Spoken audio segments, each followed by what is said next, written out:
It's time for the real Jonathan Smith Show. This is Indy Sports Ticket 1430 AM, 93.9 HD2, and always on the free Indy Sports Ticket app. What's going on? It's the real Jonathan Smith Show here on Indy's Sports Ticket. Hopefully you've had a nice week. If you watched the Indiana game last night, that probably made your week a little bit worse than what it's actually been so far. What's going on? It's the real Jonathan Smith Show. And we got a lot to get to today. Obviously, we got to talk Indiana basketball and that pathetic performance last night. Thankfully, though, we had the Indiana Pacers to make us feel a little bit better. You know, the Indiana Pacers showed us what it's like to actually play with energy and effort and good shooting. Jeez, man. Hopefully you watched the Pacers last night because it cleansed my personal basketball watching soul after watching that pathetic performance from the Indiana Hoosiers. And, the Indiana Hoosiers. You know, I try to be optimistic about this team because, look, like there's a lot of talent, right? The number one ranked transfer portal class in the country this year. Okay, like the number one ranked transfer portal class, right? That's what college basketball is about now. It's about going out into the portal and spending money and doing all of these different things in the portal to become a good college basketball team. And Indiana did those things in the offseason, right? They spent a lot of money on this roster,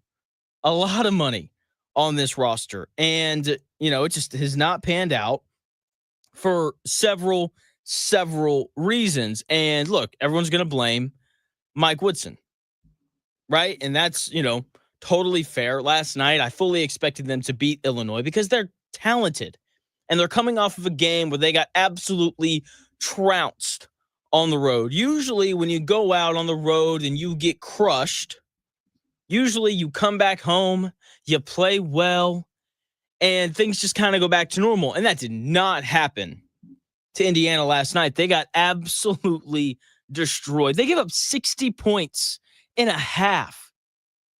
There's like Virginia doesn't give up 60 points in a game. Or at least they used to not. I don't know. They aren't very good this year. I thought that they would shoot it better than they did against Iowa, but they didn't. They came back and they actually shot worse. I mean, it was just an absolute blowout, terrible performance from the jump. Okay, they didn't make shots. The effort was not there. At one point, Illinois was 7 of 14 from three. At that time, Indiana was 9 of 24 from the floor overall. Okay? And at that same time, Illinois had 8 offensive rebounds to Indiana's 9 total rebounds. They got outclassed in every aspect that entire game. Illinois played harder. They were quicker to every loose ball. They shot the ball better. They moved the ball better. Like it was just like those two teams were not close in comparison last night. Okay, Indiana, after shooting 25% from three against Iowa, they followed it up by shooting 22% from three against Illinois. They also got out-rebounded last night, 51-37. 51 rebounds in a college basketball game is a lot. They gave up 16 offensive rebounds. That just shows a major lack of effort. Mike Woodson went out and he spent all this money in the transfer portal. And he completely and totally ignored the biggest need of the Indiana Hoosiers this offseason. Indiana was a really bad shooting team last year. Like they were awful. They did not shoot the ball well. And once again, Indiana is a bad shooting team this year. They are the third worst shooting team in the Big Ten this year. Last year, they were the third worst shooting team in the Big Ten. And Mike Woodson went out in the portal, and instead of adding like 2 or 3 guys who could shoot, he added 1. And he added Miles Rice, who shot 28% from 3 last year. And he added Kanan Carlisle, who barely shot 30%. That doesn't make sense. Okay, Mike Woodson had all this money, all these resources, and he didn't bring in the right players. Oh, my gosh. Also, that's not the only issue that Indiana had last year. Indiana was bad on defense last year. Did you know that Indiana allowed the 3rd most points per game on average last year in the Big Ten? So far this year, they're allowing the 5th most points per game. Okay. And I think I got that stat before it was updated with the 94 points that they gave up last night. Okay. So they are once again a bad shooting team and a bad defensive team. Okay. Mike Woodson didn't go get any shooters, even though that's what they clearly needed. And he didn't go get anybody who can get in a stance and consistently guard. Like, did Mike Woodson pay any attention to his team last year?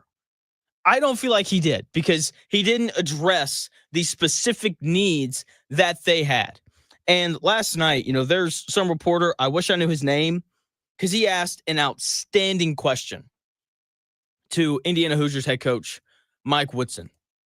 Just an outstanding question. I've got it here in the audio. Listen to this question and answer from Mike Woodson. Yeah, Coach, on big picture, I mean, you guys are 1-5 in quad one games. I think it's 15-34 in quad one games over the last 3+ years. What do you see as the problem? You guys not competing with consistency against the better opponents? Well, I mean, we've had some good games against big-time opponents over the 3 years. The record doesn't indicate that.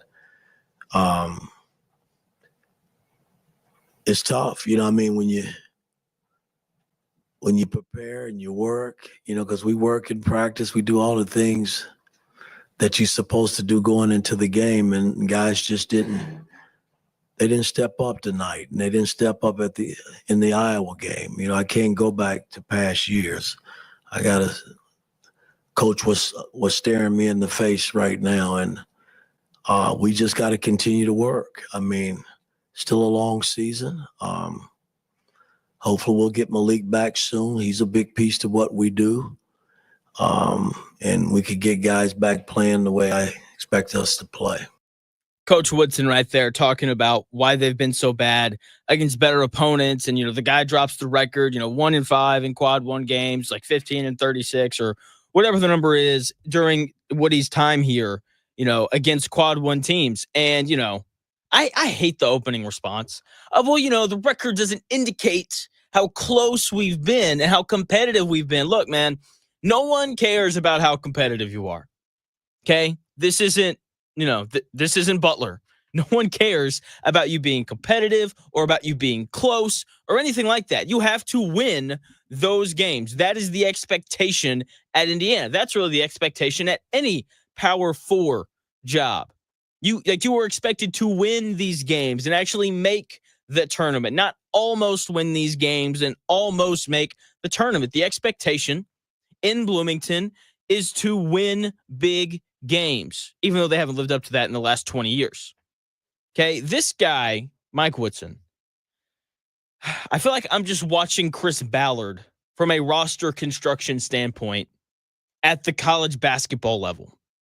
Like, he just doesn't properly evaluate his roster, or at least he didn't last year coming into this year. And if you can't evaluate your roster properly, then you're going to lose a lot of games. Just ask Chris Ballard and the Colts. Okay, like, you have to be able to evaluate the guys on your team and be able to properly go out and fix it. Like the Colts this last offseason, going into the draft, Chris Ballard's advisors were probably like, "Hey, Chris, we probably need, like, I don't know, a good offensive tackle, probably, another good receiver, that Brian Thomas Jr. kid. He looked pretty good." And Chris Ballard was like, "What?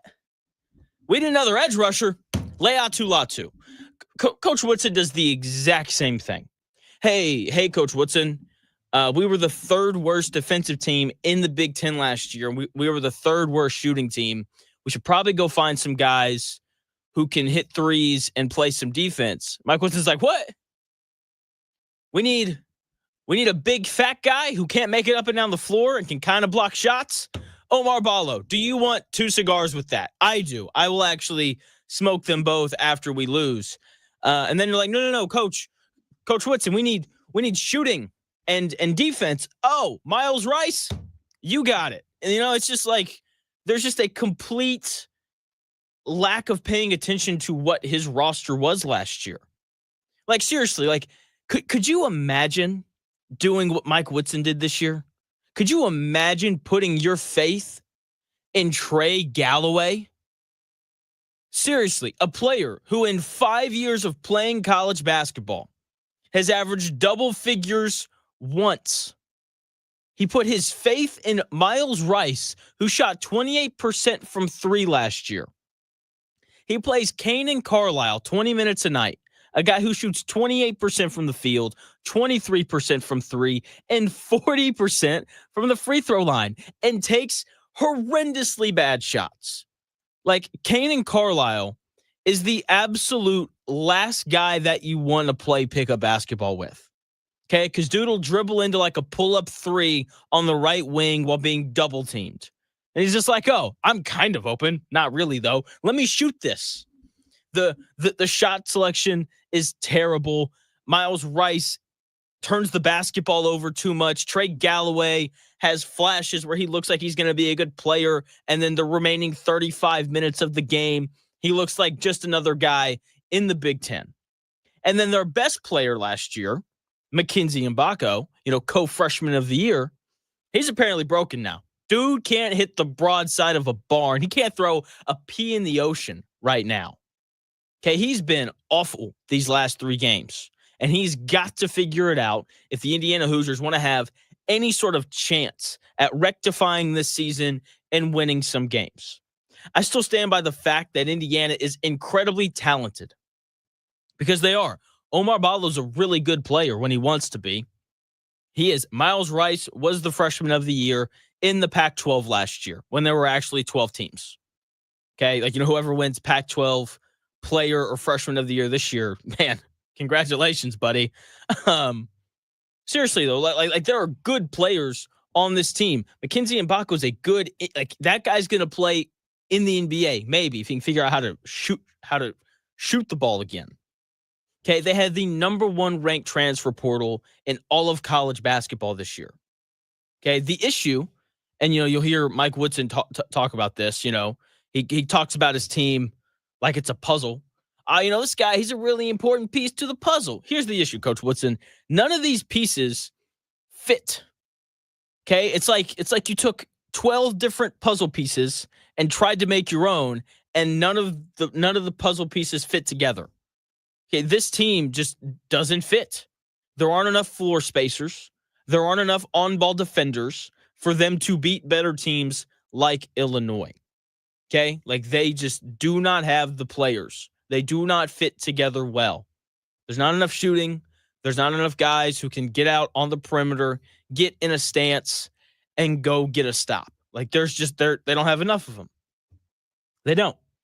And here's, some people are going to hear this and they're going to think that it's bad news. And I guess I'm inclined to agree as of right now. Mike Woodson's not going anywhere. At least not until the end of the year. They will not fire him in the middle of the season. I'm a big believer in the idea that, teams don't really like to fire alumni. They don't. If you are an alumni coaching somewhere where you graduated, they're going to give you every benefit of the doubt.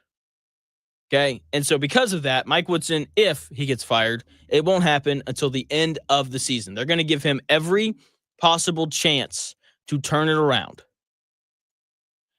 I'd be stunned if they fired Coach Woodson in the middle of the season. Should they? I don't know. Maybe. But it doesn't matter because there won't be. But there is a golden goose of an excuse just sitting right there for Mike Woodson. I've been waiting for him to play it, and he played it last night, man. This is his trump. This is his trump card. Sorry, that was kind of weird with my microphone.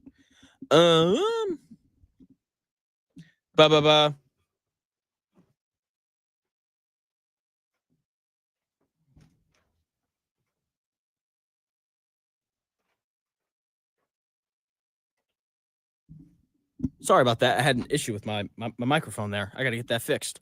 As I was saying, there's a trump card for Mike Woodson to use when it comes to an excuse this year of why his team isn't very good and why they're losing games, and he decided to use it last night. Here is Mike Woodson, Indiana basketball coach, using what will be the go-to excuse over these next couple weeks as to why his team is struggling?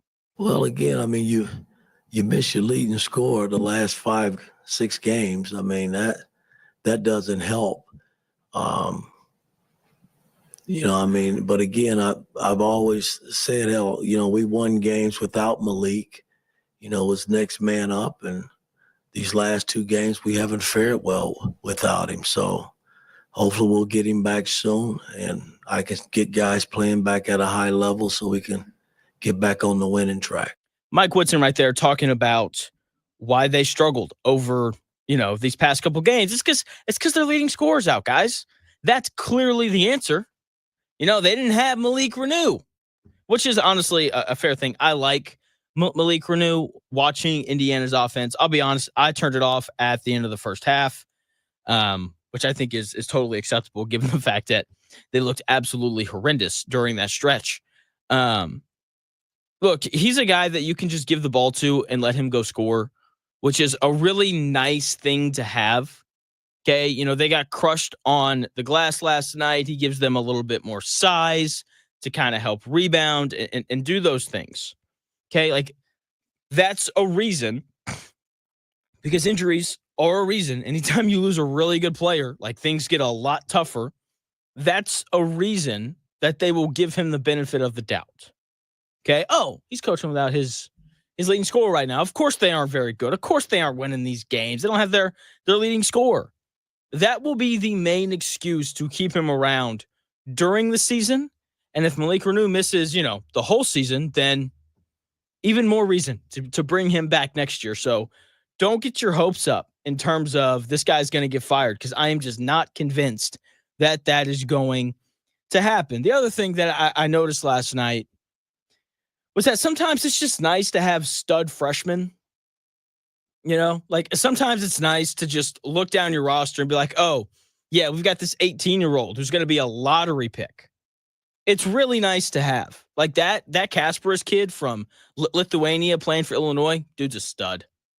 Dude's an absolute stud, shooting the rock, finishing at the rim, rebounding, doing all the things. He just came out and did not miss.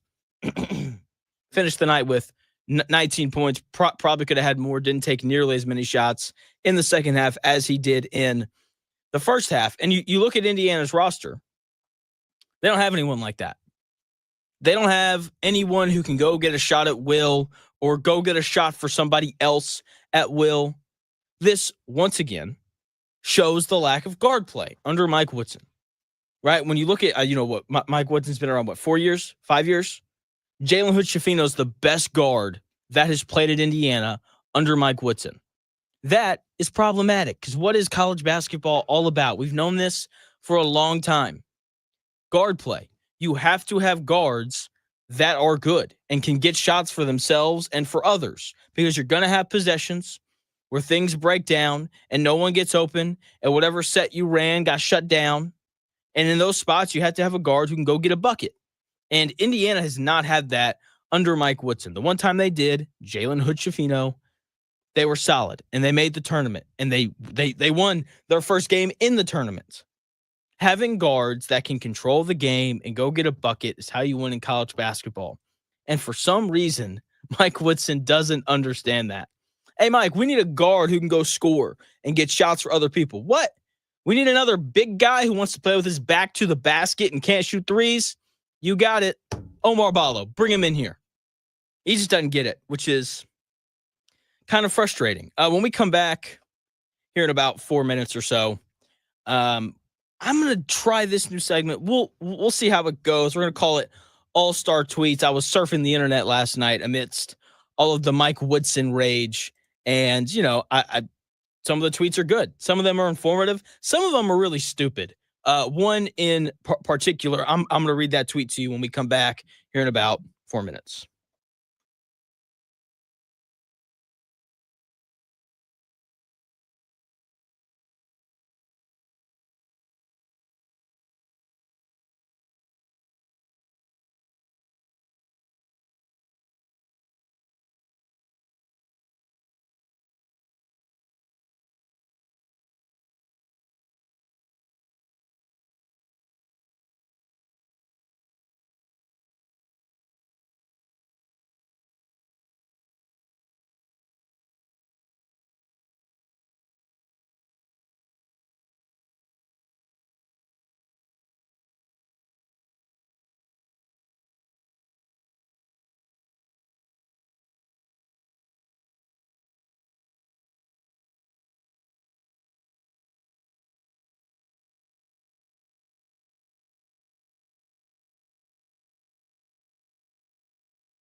The best takes. The real Jonathan Smith Show. This is Indy Sports Ticket 1430 AM, 93.9 HD2, and always on the free Indy Sports Ticket app. What's going on? The real Jonathan Smith Show here on Indy's Sports Tickets. Indiana, man, they are not good right now. Okay, with that being said, a lot of season left, right? Lot of season left. Oh, man, Indiana getting thumped last night, 94-60 or whatever it was. It wasn't close. That's all that you need to know. And when things go bad for the Indiana Hoosiers, the Twitter fingers come out, man. You got people with, 3 followers firing out all their thoughts, letting it be known why Mike Woodson needs to be fired and all that kind of stuff, which is cool, right? Like, that's what Twitter's for. X, the everything app. That's what it's there for. It's there for people to vent and to learn things. And so, I know what I don't know. I'm not a big booing guy. So I put out a tweet. I was like, Indiana, I don't think they're very good, but don't boo in Assembly Hall. But don't boo anywhere. Like, booing, it doesn't fix anything. And there's no way that it makes you feel better. Absolutely not. There's no way that it does. And so with that being said, I have, a new segment that we might do regularly. We'll see how this goes. All-star tweets, okay? I just searched Indiana last night, put it in the search bar, and just kind of scrolled through and did everything that I could to find good, interesting tweets from people, okay? So I put out this tweet about not booing, and I got a response from @HowdyH. And he said, that's the only thing fans can do to put pressure on this team. Quietly leaving equals accepting the status quo. That's incredibly stupid. It is. That doesn't make any sense. You can boo, and sure, that lets the athletic department know how you feel. But if you really want to put pressure on an athletic department, if you really want to force them to make a change, if you, what speaks way louder than booing? Don't buy tickets to games. Don't donate to the collective. Don't do any of that, right? Like, if you want them to know how you feel, you have to hurt them where it really matters. And that's the bottom line, okay? Like, Indiana basketball is there to make money for the school, okay? And if they're selling out every home game, then why would they make a change? It's clearly acceptable, okay? If you want them to fire Mike Woodson, do not buy tickets. Don't show up. That is how you get them to make a change. Okay. This next tweet that I found, that's actually interesting. I actually appreciated this stat. It came from @FF_Jacob White. He said, #Illinois has more threes made, 8, than #Indiana has attempted threes, 6. So at the end of the first half, Illinois had made 8 threes. Indiana had only attempted 6. It's a great stat. It is, because it shows part of the problem with Mike Woodson. He didn't recruit enough shooters, which then, I remember Indiana fans got really upset when Liam McNeely, 4-star guy or whatever, was going to come to Indiana, change his mind, goes to UConn. Why in the world, if you're a good shooter, would you want to go play for Indiana? Why? So you can make a post-entry pass to Omar Ballo and Malik Renew? Absolutely not. Like, if you're a shooter, then you want to go play somewhere that actually, allows and encourages you to shoot the basketball, and where there are other shooters as well that the opposing team has to respect and actually pay attention to. Like, if Liam McNeely played for Indiana, every team would be glued to him, doing everything that they could to keep him from getting a jump shot off. But because he's at UConn, he's got Danny Hurley, scheming up these, weaves and screens for him to come off of. And the guys are slipping off of that, and defenses are concerned about other guys shooting the ball. So Liam McNeely is, he can move freely about, and he can get open, and he can knock down shots. If he was in Indiana, that wouldn't be possible. Because if Liam McNeely caught the basketball wearing, the Indiana red, he'd catch it, ball over the head, little pump fake, post-entry pass. That's what it would be. Why in the world would he come here? If you're a good shooter, why would you want to come play for Indiana? Doesn't make any sense. Mike Woodson needs to figure out a way to highlight the shooting on this roster. I mean, his best shooter barely plays in Leal. Come on now. The last tweet that I'm going to highlight is from @B_Nowitzki. And his tweet was, quote, "Send Indiana to the MAC, holy bleep." I just thought it was funny and justified because that's what they looked like last night. Okay. Illinois won by 25. Okay. Like that's what, Illinois does to MAC teams. That's what Indiana does to teams from the MAC and the Sun Belt and all of those, non-Power 4 schools. Okay. Like they're just bad. They were awful last night. It's the worst they've played all season. All season. Okay. And yeah, I just found that tweet to be funny and justified. So in Indiana Hoosier fans, you might find yourself at a crossroads. You're probably like, man, like I was really excited for the Indiana basketball season. We had the number 1 ranked transfer portal class in the country. Omar Ballo, beast at Arizona last year. Trey Calloway, oh, come on. He's coming back for a 5th year, baby. You were probably excited. I was too, to be fair. And you've been met with nothing but disappointment. And, you're probably like, I still want to watch basketball because I'm from Indiana. And basketball just flows through my veins. But you're sick of watching IU play. Right? But you still want your fix of basketball. If that's you, then I would like to introduce you to the Indiana Pacers. Okay? Because the Indiana Pacers are everything that you're looking for in Indiana basketball. They are. They play hard, or they do as of late, because they're a young team, guys fighting for minutes. They go 10 deep, right? Like it's easier to play hard when you're playing, 25 minutes a night as opposed to 35. Right? They play together. It's beautiful basketball. Seriously, it is.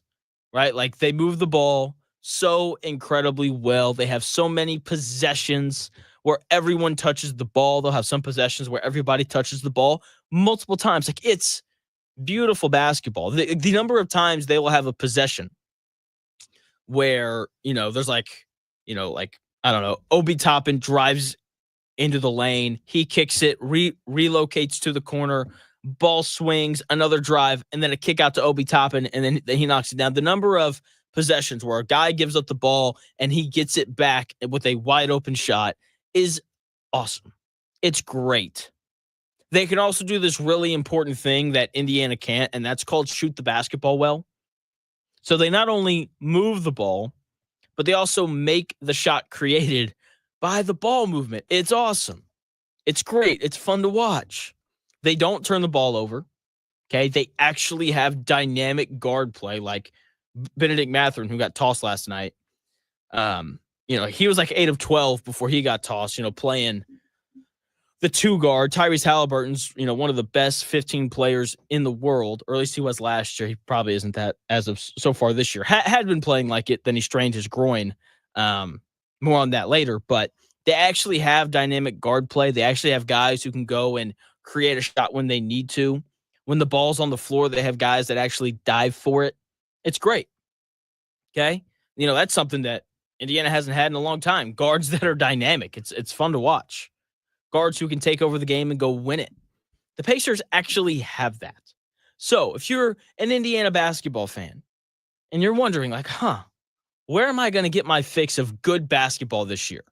The answer is the Indiana Pacers, because they're a really good team led by a really good player in Tyrese Haliburton, coached by a good head coach in Rick Carlisle, who understands offense and the evolution of how it's changed over time. Okay, it's great. They're fun to watch. They're 6-1 in their last 7. They are no longer the only undefeated team, they are no longer undefeated in the year 2025. So congratulations to the Indianapolis Colts on being the final remaining undefeated professional sports team in the state of Indiana. Congratulations, Jim Irsay. Hang the banner. We were undefeated in 2025 longer than the Pacers. Hang it up there. It's great. It's pretty impressive for the Indianapolis Colts. When we come back, or here at 11 o'clock, Tony East of Locked On Pacers, is going to join. He's awesome. Okay, just like really knows his stuff. The only guy who watches more Pacers basketball than me is Tony East, and you can tell whenever he talks. So Tony East, he's going to join me at 11, coming up here in about 4 minutes or so. We're going to talk Pacers when we come back here in about 4 minutes.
To look at that when I look at the film.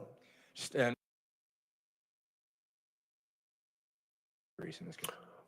well, it's clear.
The best takes, stories, and entertainment. It's the Real Jonathan Smith Show on Indy Sports Ticket. 1430 AM and 99.5 HD2. What's going on? It's the Real Jonathan Smith Show here on Indy Sports Ticket. Hopefully you're having a nice week. Hopefully you're able to put that loss to Illinois behind you. If you are an Indiana Hoosiers fan, if you're an Indiana Hoosiers fan looking for good basketball where teams play together and all those important things, then I would encourage you to look no further than the Indiana Pacers. Tony East set to join me coming up at 11 o'clock to talk about the Pacers. But while the Hoosiers stunk it up, I honestly enjoyed watching the Pacers game. So I record every basketball game.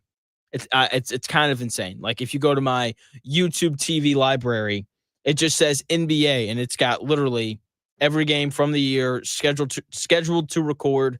That way I can go back in case like I missed something. I can go back and I can rewatch the game. So I'm watching the Indiana game on Peacock, and I'm sitting down and watching. It's halftime, and I'm like, I am not watching the second half of this. I can't. I couldn't do it. And so I go back to the Pacers game, start it from the beginning, and I'm watching this game, and it was awesome.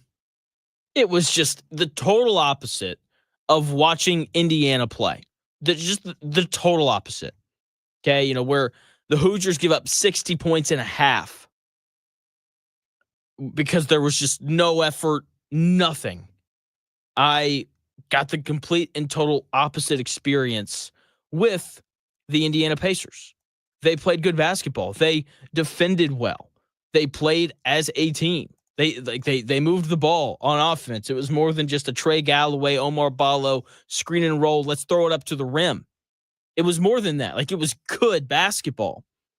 And I'm sitting there and I'm watching this team. And I'm like, man, this team looks very similar to the one that made a run to the Eastern Conference Finals last year. The issue and the reason why they weren't that team fully is because Tyrese Haliburton didn't play last night. And anytime your best player doesn't play, it just makes things tough.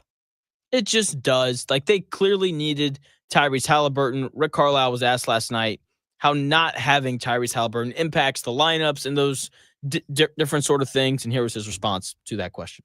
Well, it's clear that we need. Let's try that again. Here's Rick Carlisle talking about how the lineups change with Tyrese Haliburton being out. Well, it's clear that we need Tyrese back healthy. I mean, Right. he's one of the best players in the world. And so, when he's out, we got to go with what we have. And so, we have the ability to do some diverse things. The group we ended the first half with was small, with Drew and TJ and Shep and the two bigs. And then they made a nice run. But with this alignment, we're going to have to play big some of the time. And then when we do that, we're going to have to be solid. We're going to have to contain. We're going to have to rebound well because that's a strength. And we're going to have to generate good shots. And so, I'll take a closer look at that when I look at the film.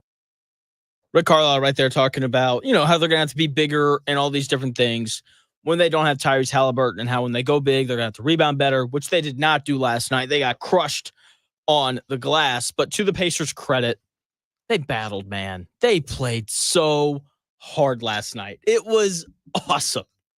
It was a great game.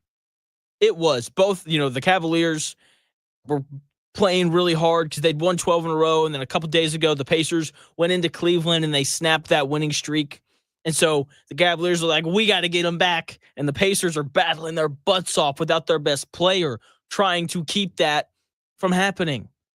The Pacers were playing a top 3 team in the NBA last night without Tyrese Haliburton, their best player, and they played so incredibly hard for 48 minutes. Like, seriously, like, Mike Woodson should put that film up. Like, you watch these pros. You see how they're playing? Omar Ballo, do you see how they're not loafing around when there's a loose ball, and how they're busting their butts back and they're communicating and they're boxing out and they're doing all the important things that it takes to win in a game that, let's just be honest, no one really expected them to win because Tyrese Haliburton wasn't going to play. Okay, like, they just played incredibly hard. I know they gave up 127 points, but that's because the Cavaliers are the best offensive team in the NBA. They're the best shooting team in the NBA. That's why the Pacers gave up so many points, but they battled the whole way through. It was awesome to watch.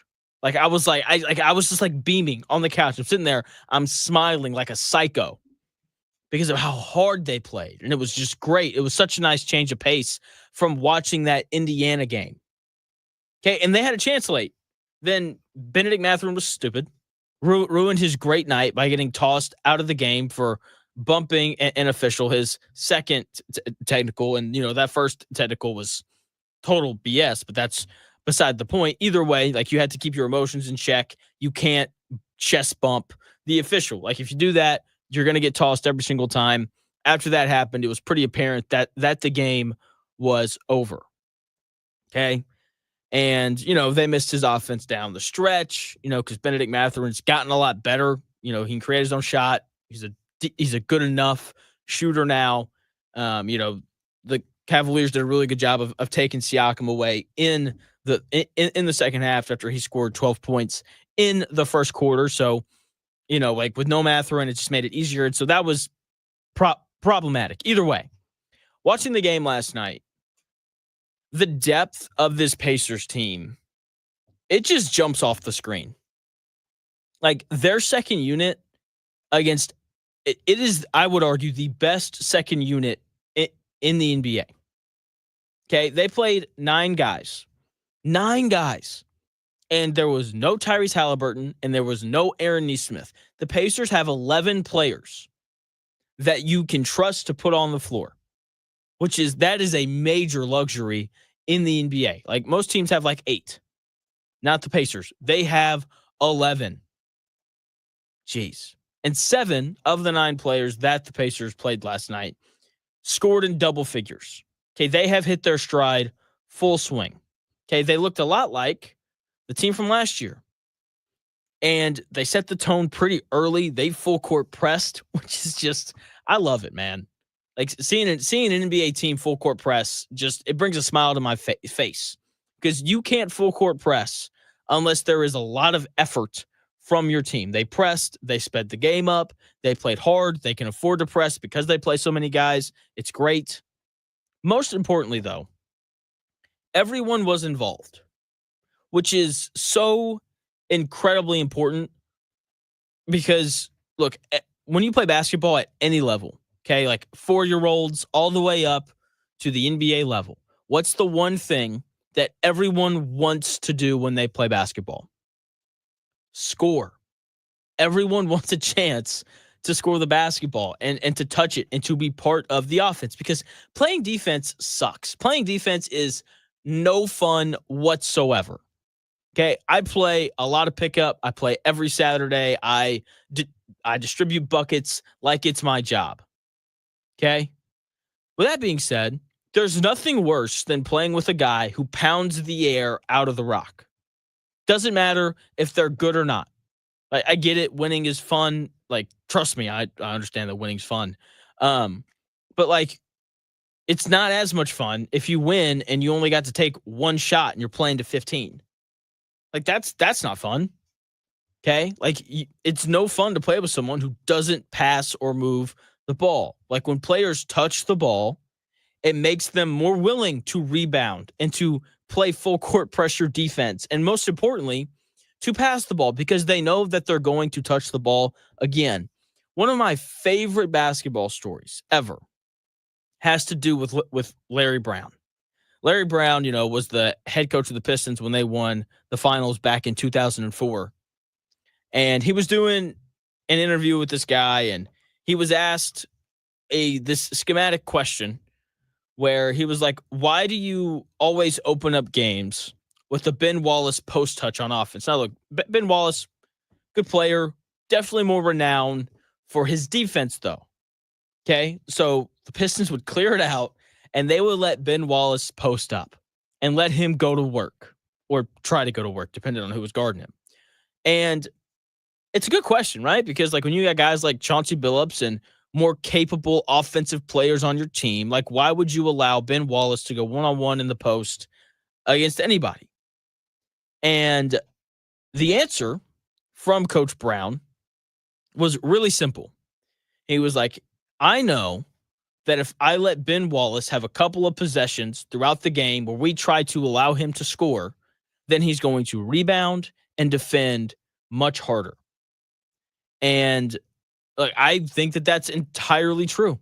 It is true. Okay. Like, there's not a doubt in my mind, because doing the dirty work, rebounding, playing defense, the stuff that's not fun, it's made easier when you know that you're going to have a chance to touch the ball and score on offense. And I think that we see this from the Pacers every time that they play. Everyone plays harder because everyone knows that if they're open, they're going to have an opportunity to shoot. And if they move without the ball, and if they're just really on the floor, that they are going to touch the basketball. And I just think it makes everyone else play harder, and it's really fun to watch. The other thing that was pretty clear last night was that Tyrese Haliburton makes their offense so much easier. Now, look, like, they still scored, 117 points or whatever it wound up being. But the absence of Tyrese Haliburton was pretty obvious.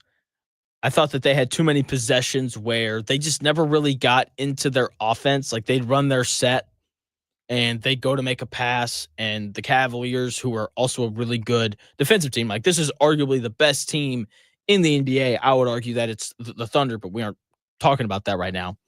But they would run a set. The Cavaliers would do a good job of setting it down, and then panic ensued is probably a bit harsh. But there was like this, okay, what do we do now? I guess we'll give the ball to TJ McConnell and let him run into Evan Mobley or Jared Allen and see if he can score over those guys. Like, the offense, when, whatever set they were running broke down, wasn't great. Okay, Haliburton, is really good in those spots, right? Because if the offense breaks down, Miles Turner or Thomas Bryant or Pascal Siakam or whoever can come up, they can set a ball screen. And then from there, they're going to get the ball into the middle of the floor, whether that's, Haliburton putting a guy in jail and getting to the rim. Maybe it's flipping it over the top to Siakam to take a foul line jumper, whatever it is. Like, you just know that when Haliburton's on the floor, you're going to get a good shot.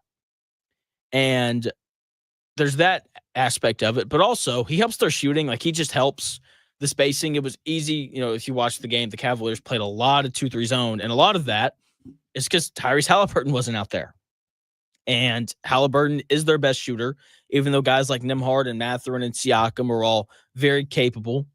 Haliburton helps their shooting quite a bit. They only took 28 threes last night, which is not enough. It's just not. It is not enough. They shot 43% on those attempts, which is good. But Cleveland took 44 threes and shot 34%. They outscored the Pacers by 9 from 3, and they won by 10. Okay.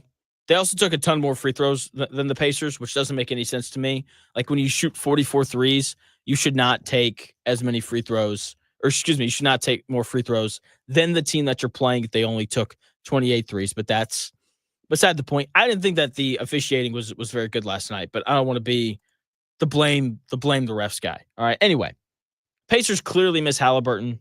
Okay. They miss the shot creation. They miss the shooting. He just makes things easier.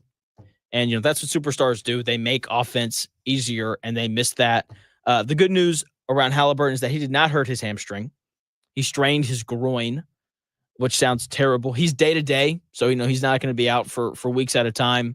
So he should be good with the depth of the Pacers. They've got a lighter schedule coming up. Seems like the Pistons and the Hawks, teams that can definitely beat the Pacers, but, they're not playing Cleveland or Oklahoma City or Boston or anybody like that. So with the depth of the Pacers, they'll be fine without him for a couple of games. Purdue, they play tonight, and Purdue's going to win tonight. They're playing Washington, and, it's not 9:30, Big Ten Network. Purdue is, like, they're going to win. They are. I have not a doubt in my mind, because Purdue is a good basketball program. Okay? They have a good head coach who knows what he's doing, and they, more importantly, have good players. Okay? Like, they do a bunch of guys who can shoot. They run good offense. They do all those things. They really defend, or they try to. Okay? They win the games that they're supposed to 95% of the time.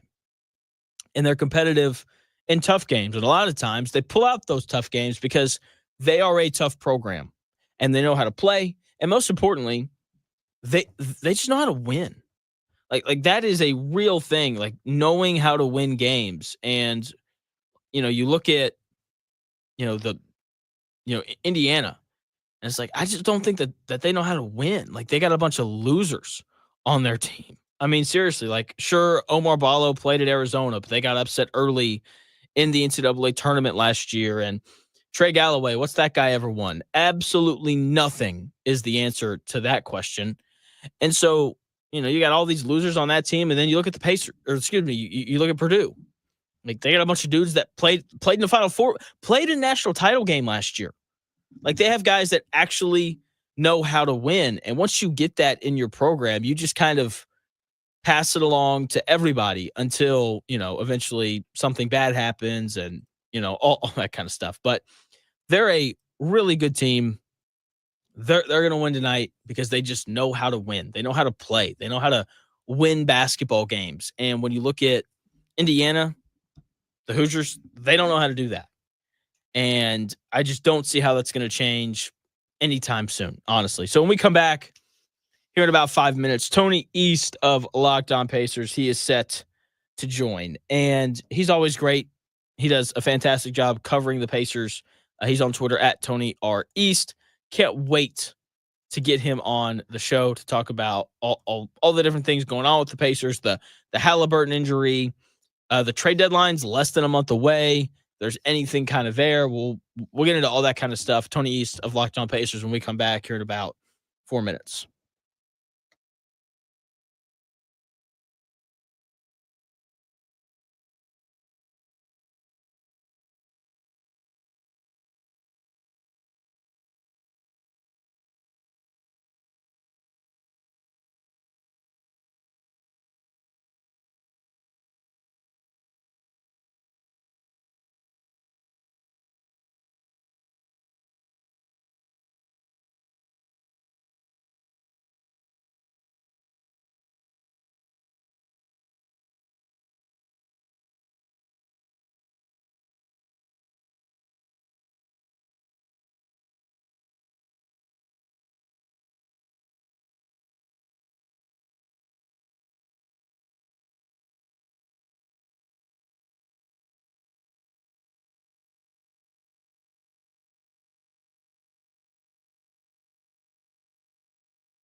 It's time for the real Jonathan Smith Show. This is Indy Sports Ticket 1430 AM, 93.9 HD2, and always on the free Indy Sports Ticket app. What's going on? It's the real Jonathan Smith Show here on Indy's Sports Ticket. Hopefully you're having a nice week. Hopefully that Indiana game last night didn't get you down too much. Joining me now is Tony East of Locked On Pacers. The Pacers played last night, and that was actually an enjoyable game to watch. Tony, what's going on, man?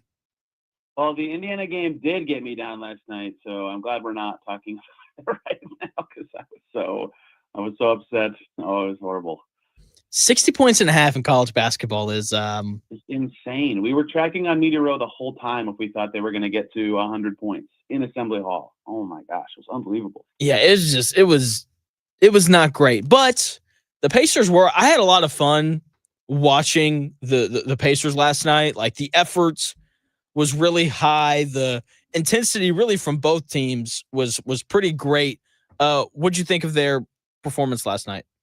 Yeah, it was a good game. I liked both of these Pacers-Cavs games, honestly.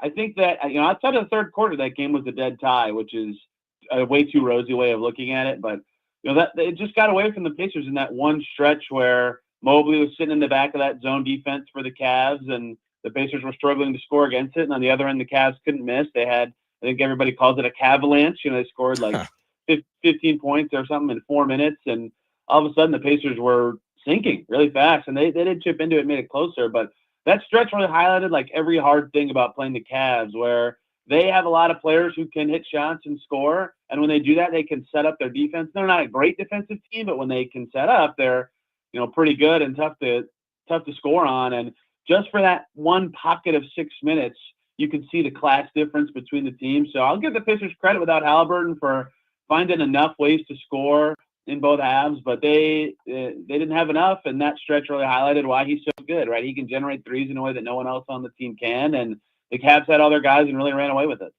Yeah, they did. The Pacers are I love watching them. Obviously, you do as well.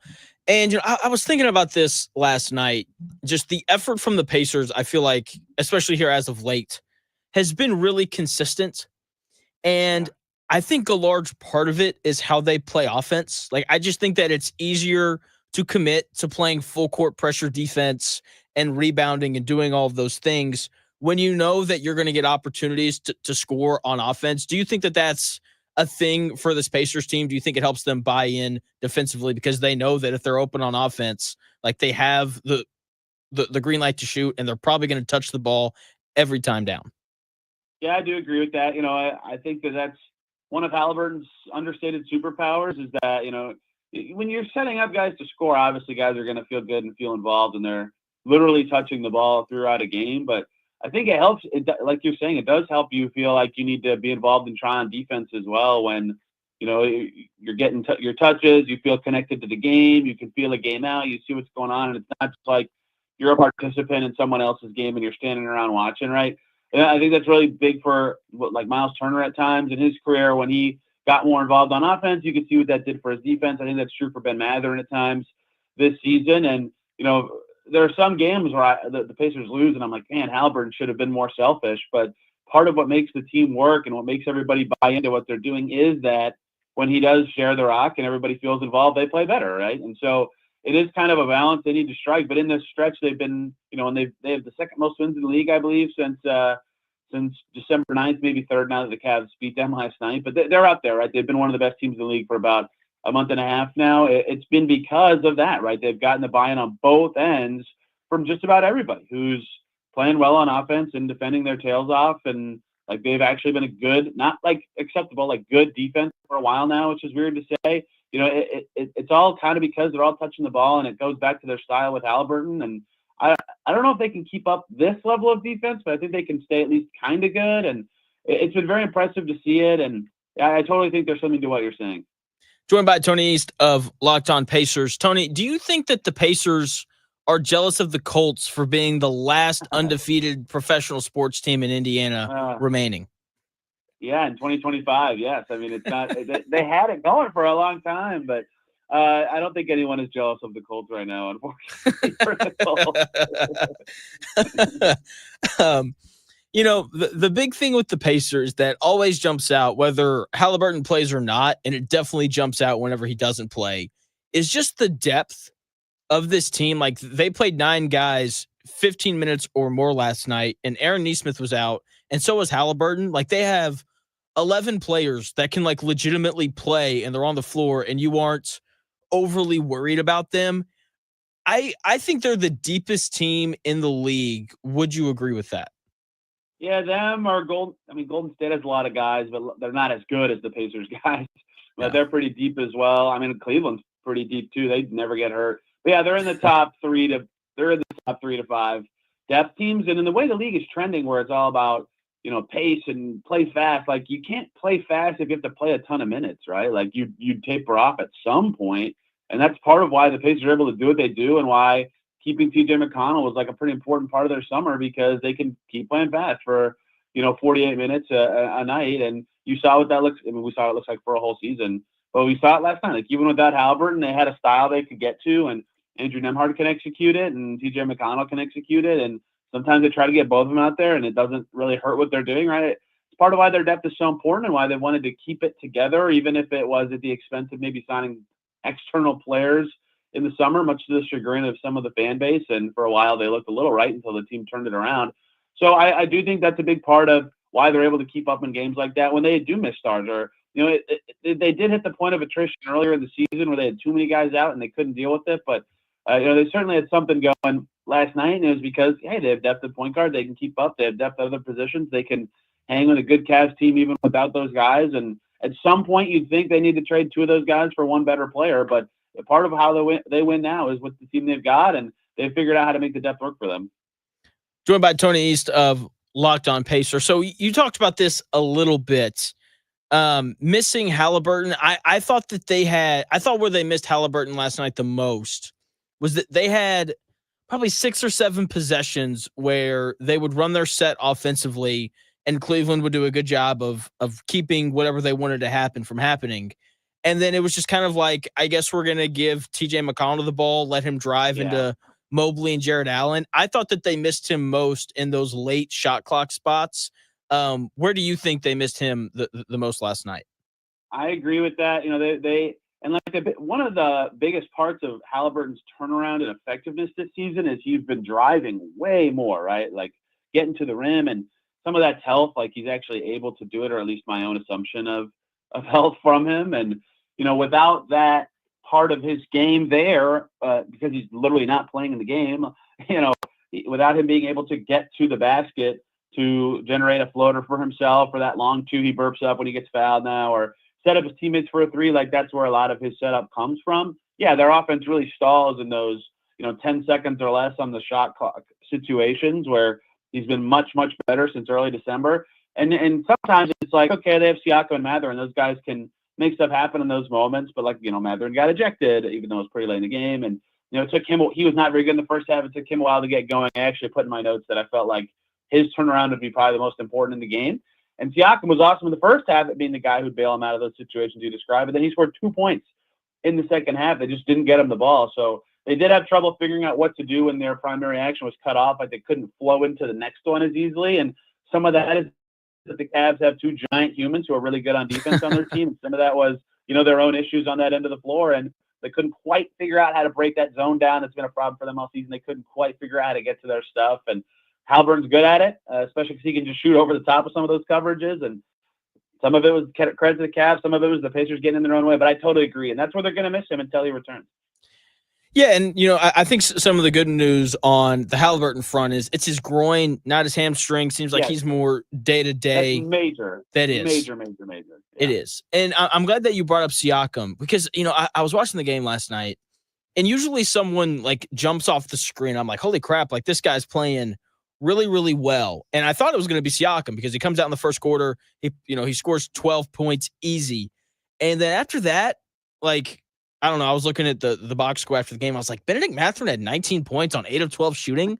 Like, I just, did you notice, like, a specific player more than normal last night? Because I thought that I would without Haliburton being in, but I didn't really. No, I really didn't either. Siakam in the first half, like you were saying, I did. And I thought it was going to be his first 30-point game of the year. He had 21 at the half. It's been a thing all season for some reason, right? Tony, He takes like almost not. Yes. Can you not hear me? Did something happen? No, I Something think my happened? headset messed up. It's been giving me problems all day. Yeah, like all season they've had this issue where like Siakam takes 9 shots a game-ish, just under that in first halves, and like barely over 6 in the second half. You know, there's something about just the way they play that the ball doesn't get to him. You know, and it did happen again last night. And so maybe some of that's on Siakam, but I think that's definitely a team issue. So he went from standing out to fading away pretty quickly, and Matherin got going at times, like you said, but you didn't feel that as much, and then he got ejected, and they hit some big corner threes from Thomas Bryant, I guess, but yeah, no one ever really popped in a way that I was like, oh, that guy's going to be who saves them or turns the skim around and gives them a chance. They needed someone to be that guy, and it never really happened.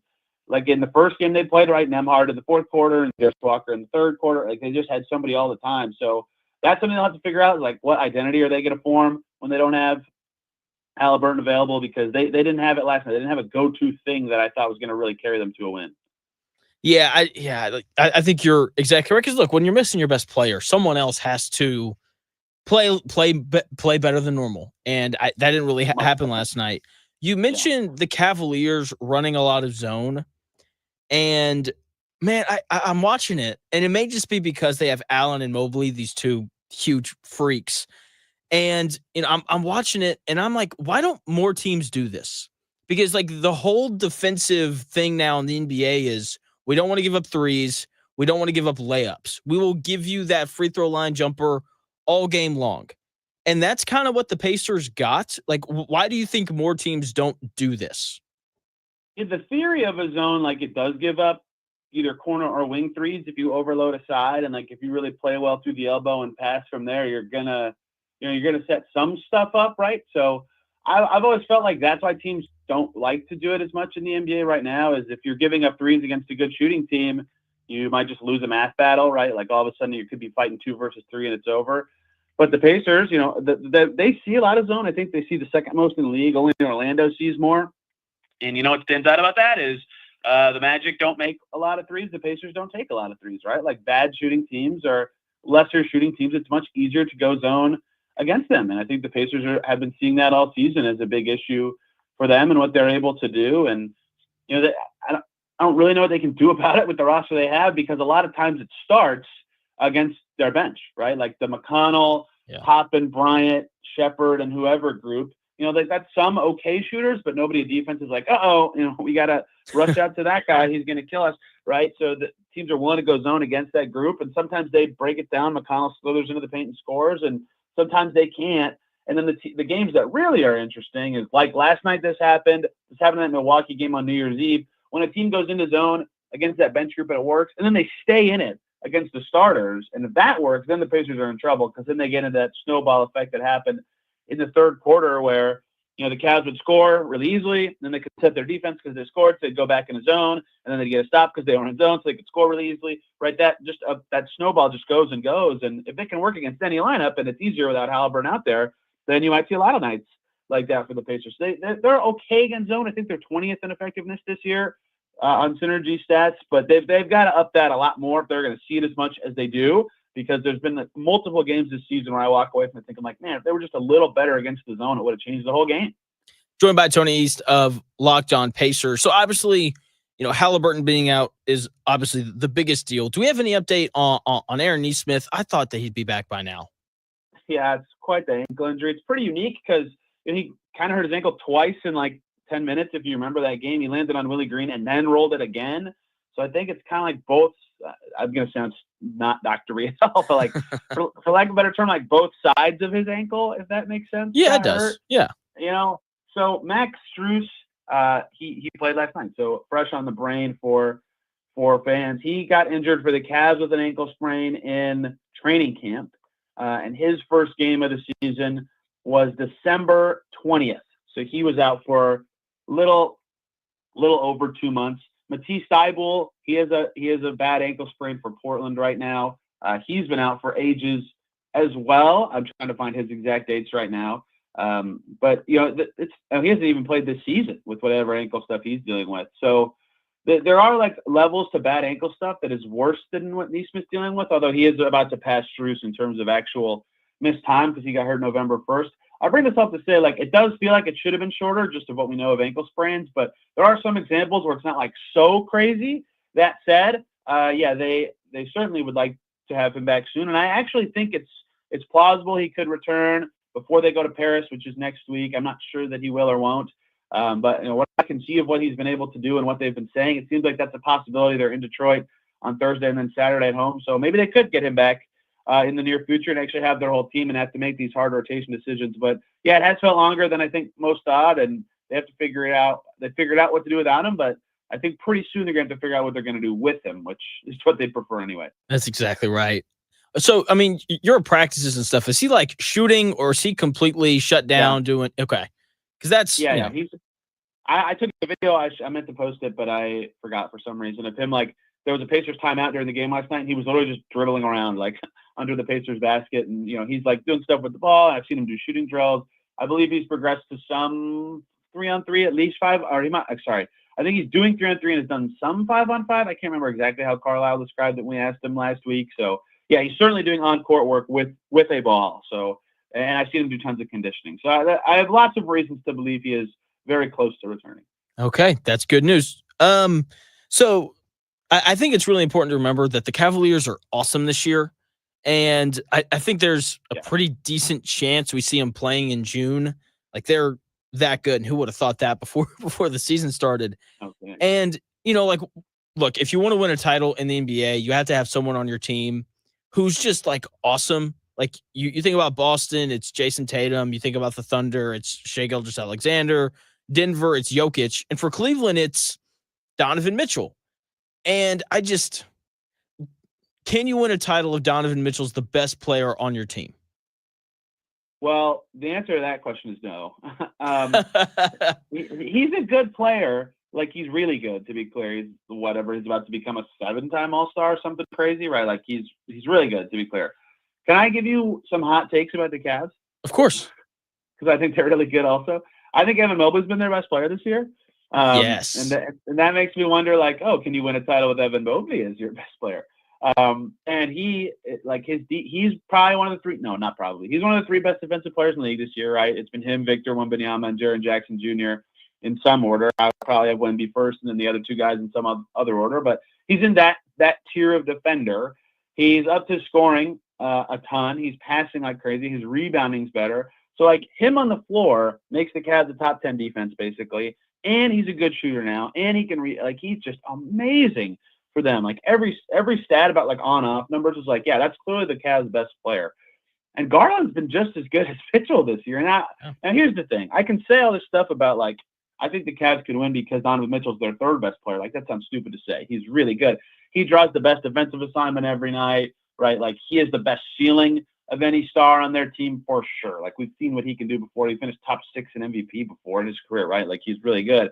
But this year, I think the Cavs are so good because he's actually eased out of that, right? He's playing the fewest minutes per game he's ever played. He's shooting the fewest shots per game he has since he's a rookie. Like, he's really taken a back seat to let Garland and Mobley and sometimes Jarrett Allen be the guys for that team. And that's what's made them so good, right? So I think that if he keeps playing like that, the Cavs can win a title with the group they have.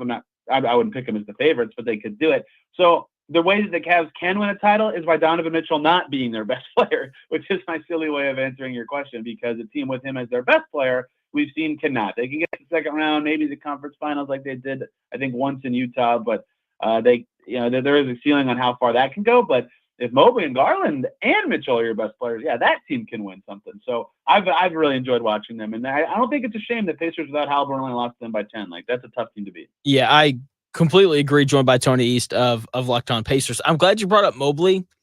I think that he's just taller, longer, better defensively.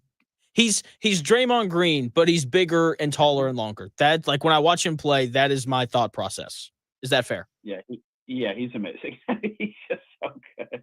He's at 19 points a game on crazy good efficiency. He can shoot threes now. His assist number is actually down from last year, but he's just a better passer. Like, he's amazing on offense. He's such a tough cover. And then he's, like you said, a Draymond level defender, just changing games with, how much ground he can cover, how many players he can cover. He finished third in Defensive Player of the Year in his second season in the league. Like, I don't think people realize how good he is on that end of the floor. And then he got hurt last year, which kind of changed things. But now that he's good on offense too, like his true shooting percentage is absurdly good, like 65%. I mean, what do you do with this guy? Like, if he's out there, you're just like kind of screwed as an opposing team. And everybody was like, why did the Cavs give him the max? And I was like, what are you talking about? Like, I would have done that the second free agency open, and now you're seeing why. Like, when the numbers say when he's out there, he's their most important player. And Kenny Atkinson deserves a ton of credit for figuring out how to use all these pieces in a way that JB Bickerstaff never could, because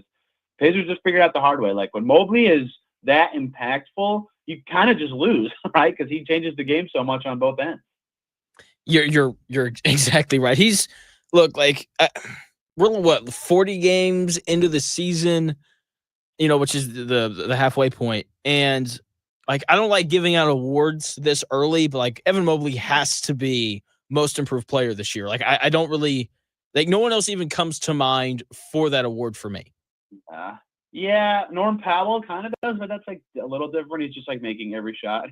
Well, that's also like more opportunity. Like, I don't think Norm Powell got better. I just think he has the ball more. Yeah, I agree with that. I agree. No one else really stands out. Like, Cade's been better, but I always thought Cade was already good. He's just now winning games, so people are actually seeing it happen. Kuminga's been better, but not as good, not as much growth as Mobley. I'm not gonna lie. I think the only other guy who's got a case is Wemby. Yeah.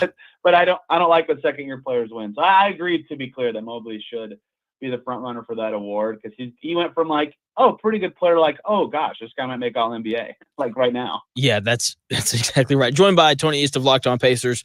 Last question for you, Tony, and I will let you go. So the Pacers are set to play Thursday night at 7:00 in Detroit.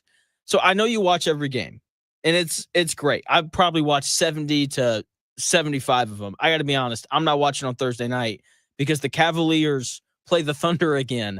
So how are you going to balance this? Because I know you're very intrigued by that game. I'll watch it the next day, probably. I mean, the first Thunder Cavs game was like the game of the year, man. That was amazing. Back and forth the whole time. Good strategic fight. And that was like an energy drainer for the Cavs. Like, you feel so good about winning that, and then they scrape by the Raptors and then lose to the Pacers, right? Like, it took them a lot to get out of that. It's going to be really fun. The Thunder are going to have a ton to play for because they want to prove they can beat the Cavs, right? I mean, I can't wait for a game like that. And, those have been the two best teams this season. I don't know if they're the title favorites, but I mean, I love watching those kind of games. So I won't be able to live because the Pacers will be playing, and I'll be up there in Detroit. But I definitely will watch it probably later that night on a tape play to see, because, and I think we've talked about this in the show. Like, all the people that have their gripes about the NBA, the amount of threes, just watch Shai Gilgeous-Alexander. You'll feel a lot better about NBA stars and how many threes they take and what it means for the league, because he just has such sauce and mid-range mastery, and it makes the Thunder so fun. And I can't wait for that game. It's going to be a blast, and those teams have been so fun for a reason. Shai Gilgeous-Alexander, I can never come up with the words to like describe him, and like the way that he moves. He's like a snake, I think, is like the best way to put it. Because like he's just kind of chilling, and then he'll just burst by people, kind of like when a snake like lunges out to bite people, and he's just like so smooth, and then boom, like he's at the rim, and he's 12 feet away from the bucket scoring. He's incredible. Everyone should watch Cavs Thunder on Thursday on TNT, so you can hear Charles Barkley and Shaq and all those guys too. So they're good. Tony, thanks for your time, man. As always, dude, you were great. Yes, man. Thanks for having me. See ya. That is Tony East of Locked On Pacers. You can check him out on Twitter at Tony R. East, where he does an excellent job covering the Indiana Pacers. When we come back here in about 4 minutes, I'm going to talk a little bit more about Indiana losing last night, getting their doors blown off when we come back here in about 4 minutes.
Unadulterated sports talk with unfiltered takes. It's the real Jonathan Smith Show on Indy Sports Ticket, 1430 AM and 99.5 HD2. What's going on? It's the real Jonathan Smith Show here on Indy's Sports Ticket. Hopefully you're having a nice week. I know I am. Having a blast. It's great. The Indianapolis Colts just announced that they're going to host a game in Berlin. I feel bad for the Germans. They're going to buy tickets to watch the Colts play football next year. That's going to be not a lot of fun. Oh, geez, that's brutal. I don't know who they're playing, but the fact that they're giving up a home game to go play in Berlin is, I don't get it. I don't. I get it. Like NFL expanding, want different continents involved and all those things. But yeah, if I was living in Germany, I would not want to go watch the Colts play. Anyway, Indiana, I don't want to watch them play basketball anymore this year because they are bad. No way around it. They're just a bad team right now. They're talented, which is, I think, the most frustrating part about this. And they're coming off, they were coming off a game where they got crushed on the road by Iowa. It happens. Sometimes you lose road games in conference. Not a big deal. What is a big deal is getting beat by 25 on your home floor. Usually when teams get crushed on the road, they go back home, they regroup. They may not win their home game, but they at least play well. And Indiana did not play well. They shot terribly. They didn't defend. They didn't play with any effort. It was bad. Let's start with the shooting because it was bad from the jump. They didn't make any shots. The effort wasn't there. At one point, Illinois was 7 of 14 from 3. At that time, Indiana was 9 of 24 from the floor overall. At that same moment, Illinois had 8 offensive rebounds and Indiana had 9 total rebounds. Look, if you don't shoot the ball well, if you don't play with effort, if you don't finish possessions with a rebound, you are going to lose by a lot. And that's what happened to Indiana last night. They gave up 60 points in the first half. Lost by 25, 94-69. And, I guess the biggest thing that I thought would change after that Iowa game was that they would shoot the ball better. And that did not happen. After shooting 25% from 3 against Iowa, they shot 22% from 3 against Illinois. They also got out-rebounded last night, 51-37.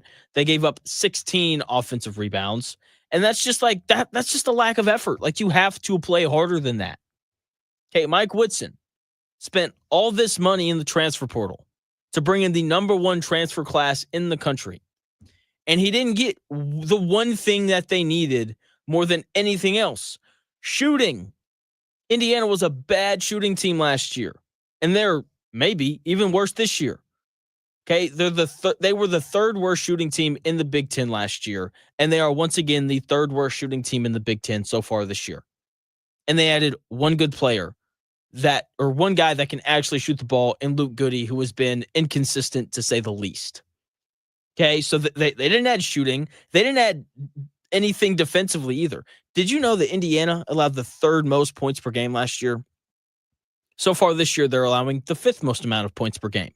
And it makes sense because Mike Woodson didn't go get players that can get in a stance and consistently guard. Like, did Mike Woodson pay attention to his team last year? All signs are pointing to no. Here he is after the game, explaining why they've struggled against their better opponents. Yeah, Coach, big picture, you guys are 1-5 in quad 1 games. I think it's 15-34 in quad 1 games over the last 3+ years. What do you see as the problem? You guys not competing with consistency against the better opponents? Well, we've had some good games against big-time opponents over the 3 years. The record doesn't indicate that. It's tough, when you prepare and you work, because we work and practice, we do all the things that you're supposed to do going into the game, and guys just didn't step up tonight, and they didn't step up in the Iowa game. I can't go back to past years. Coach was staring me in the face right now, and we just got to continue to work. still a long season. Hopefully we'll get Malik back soon. He's a big piece to what we do. And we could get guys back playing the way I expect us to play.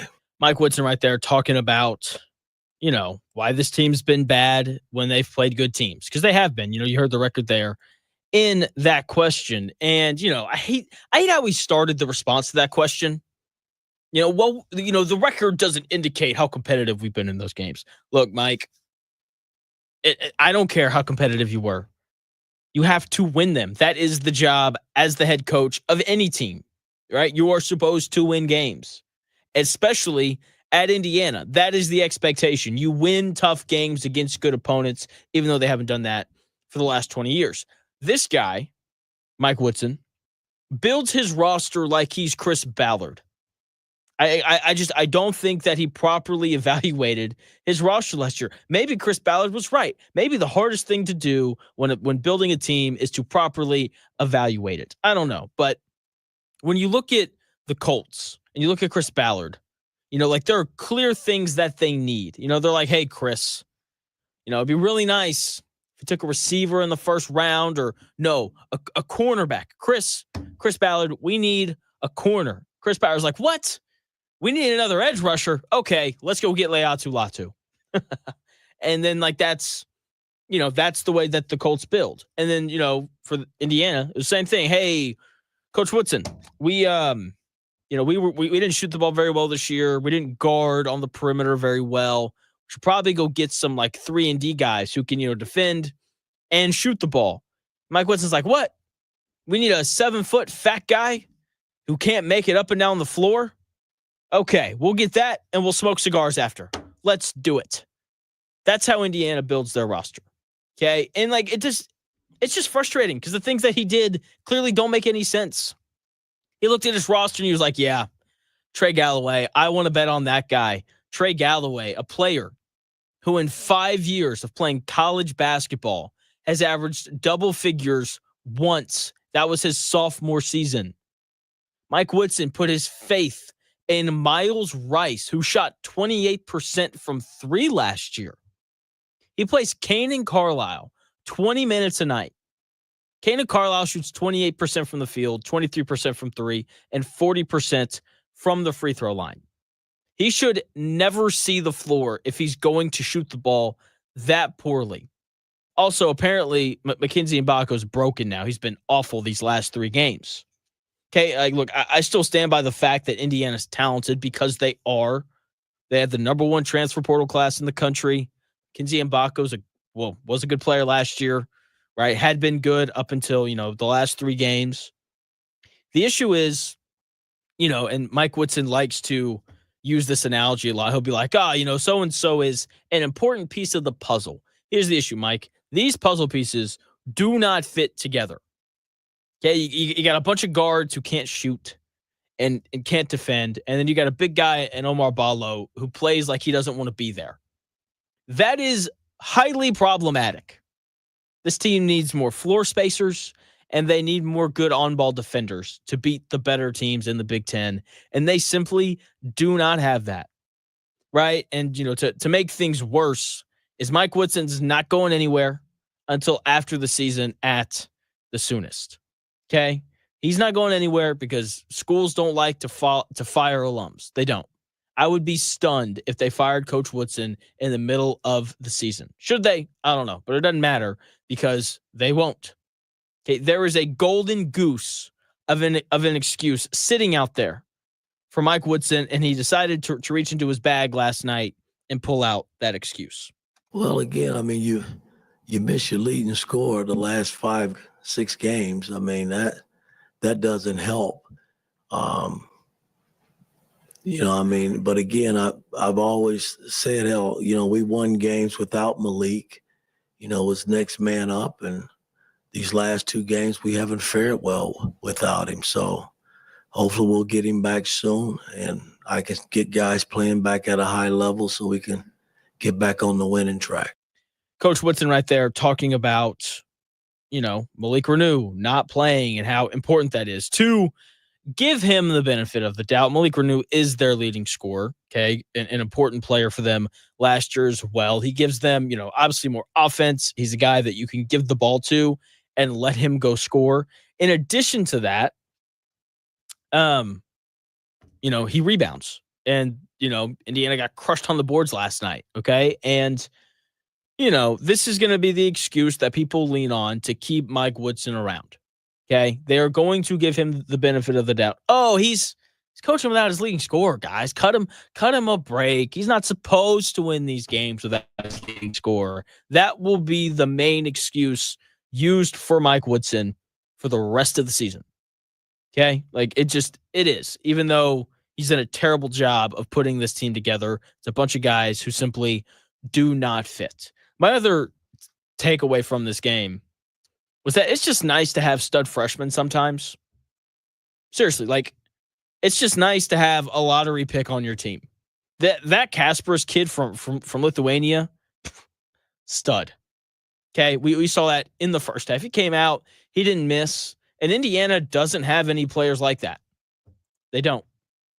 Okay, and when you look at just the number of guards that Indiana has had during Mike Woodson's time in Bloomington, they've had, one dynamic guard, maybe, if you count Jalen Hood-Schifino, who's been the best guard to play under Mike Woodson.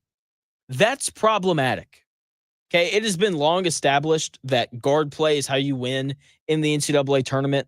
It's important to have a guy who can go and get a bucket whenever he needs to, right? Having guards that can control the game and get shots for other guys and for themselves, that's how you win in college basketball. Purdue has that in Braden Smith. That's why they're the 17th ranked team in the country.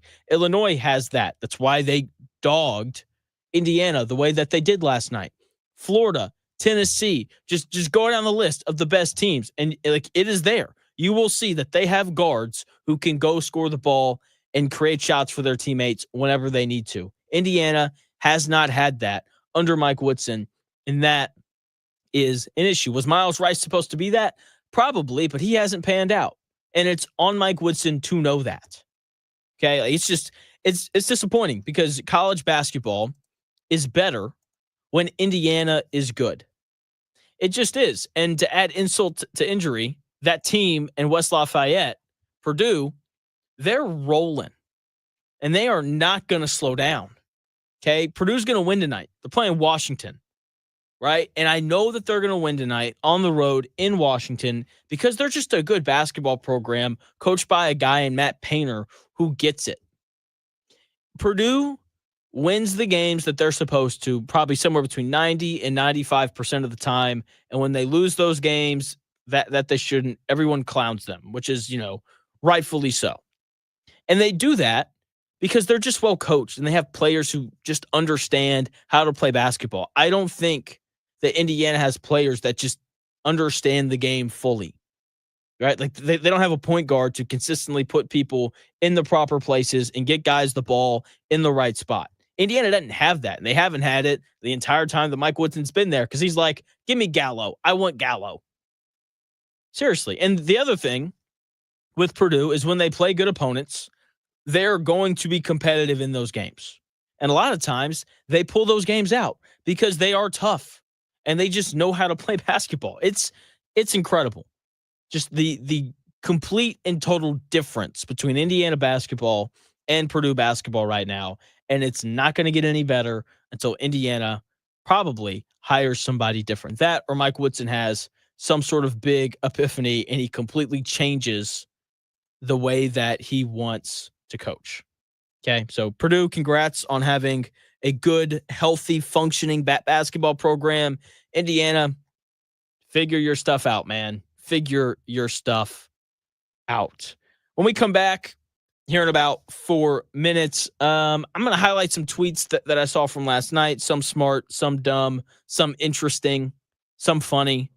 I'm going to highlight those. One in particular, really just, it gets me laughing. I'll share that with you when we come back here in about 4 minutes.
Often imitated, never duplicated. The Real Jonathan Smith Show. This is Indy Sports Ticket 1430 AM, 93.9 HD2, and always on the free Indy Sports Ticket app.